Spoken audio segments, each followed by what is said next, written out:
Watch where you walking, nigga. Hey, what you say, nigga? Watch closely. You're about to experience a nigga moment. Webster defines the nigga moment as a moment when ignorance overwhelms the mind of an otherwise logical Negro male. What did you say, bitch, nigga? Hey, squeeze it, nigga! Causing him to act in an illogical, self-destructive manner, i.e., like a nigga.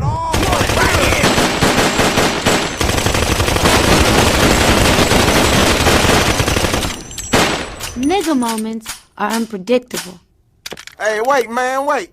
This is stupid. Hey, you right, dawg. Look, let's put the guns away and go on about our business. Freeze! But they all end up bad. If they had their own category, nigga moments would be the third leading killer of black men behind pork chops and FEMA. It's a fact. Now let's see how a nigga moment affects a white man. Prick. Watch where you walking, bitch! What did you... Wait a minute. I'm white! Where you going? Don't you ignore me! This is a perfectly good moment to throw your life away! What up, y'all? It's your man, Abuamerican. So, as you can see, the first thing I want to talk about is lack of loyalty to the in-group in the African American community, aka nigga moments. Now, why does this come about? When we look at our selected species are always subject to predation. Rabbits, any sort of prey type species. We're going to use rabbits because in the book R/K Selection Theory, he used the example of rabbits. Now, rabbits have a low in-group loyalty to one another. In this particular case, I'm highlighting the hostility that we show to each other.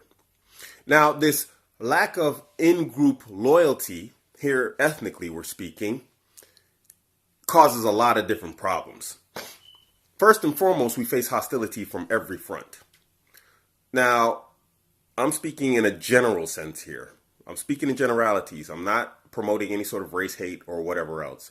I don't have a problem with people being ethnocentric in their mating, you know, where they don't want to mate with black people or black people don't want to mate with other races. That's fine. If you want to do that, fine. Just don't go into this whole superiority thing to where you think you're better than another race or, you know, of individuals. So, you know, let me just clarify that point right there. Now, what happens is in our selected species like rabbits is they're subjected to predation from foxes, wolves, owls, falcons, you know, just anything that's got claws and teeth that could take a rabbit out, which is just about anything in the ecosystem. You know, the only thing that they are a predator to, rabbits are a predator to, is grass. Doesn't count. So we don't see this within rabbits. When a rabbit is taken out by a fox, the rabbits don't gather together a coalition of their strongest members and say, we're sick of the fox taking out our young and our weak and our elders. And then they gather together, come up with a group of rabbits and go and gnaw and kick the, you know, the foxes into extinction.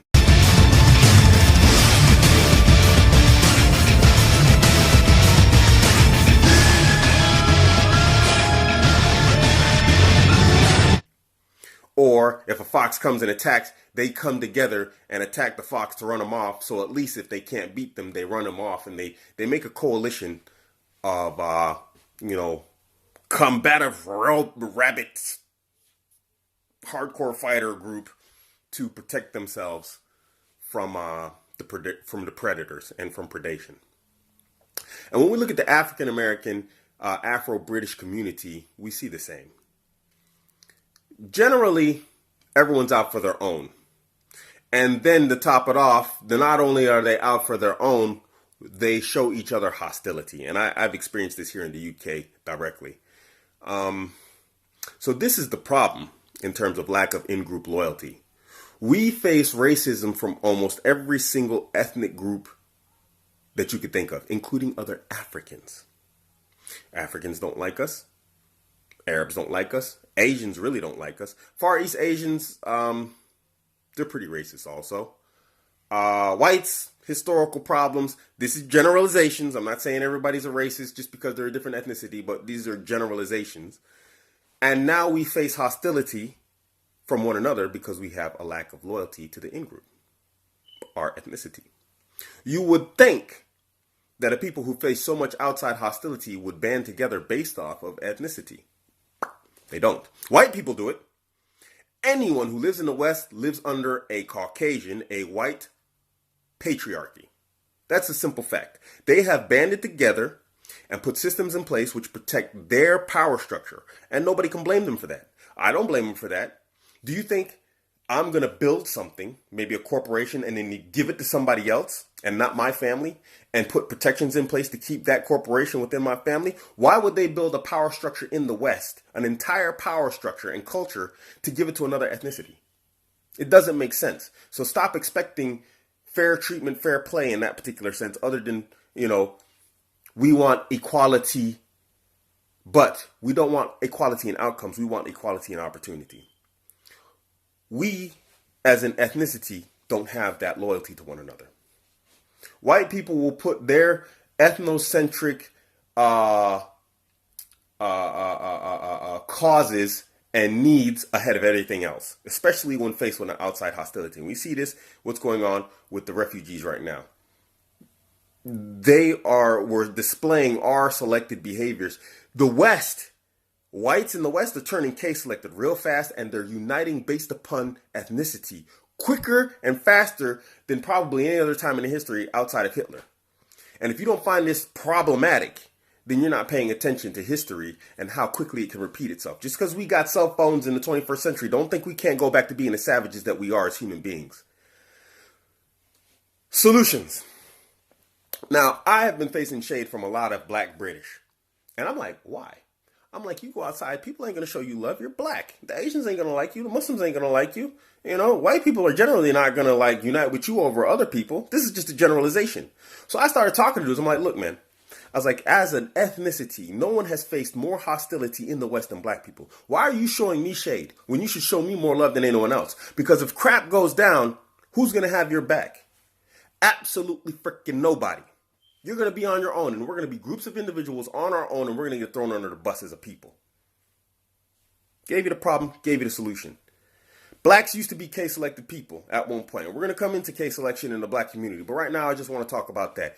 Niggas, stop having nigga moments. Stop it. I just don't know what to say to you. I really don't. If we are not everything that other ethnicities say about us, everything that you hate hearing about, in the news, in the media, in slipped up conversations that they say about black people, then you need to really start acting like it. Either you are or you aren't. There's no in between. You can't say you hate to talk and then be everything that it's talked about and spoken about. Stop being like this. Loyalty to the in-group. I'm not telling you to hate other ethnicities. I'm not telling you to hate white people. My in-group is a mixed group of people. I got Chinese people in my in-group, white people, I got Arabs, I got Asians, I got all sorts. But it's a cobble of people. And a lot of it, not all of it, but most of it is based on Islam. So, other parts of it is just based off of fundamental manhood concepts and ideas. And we unite upon that.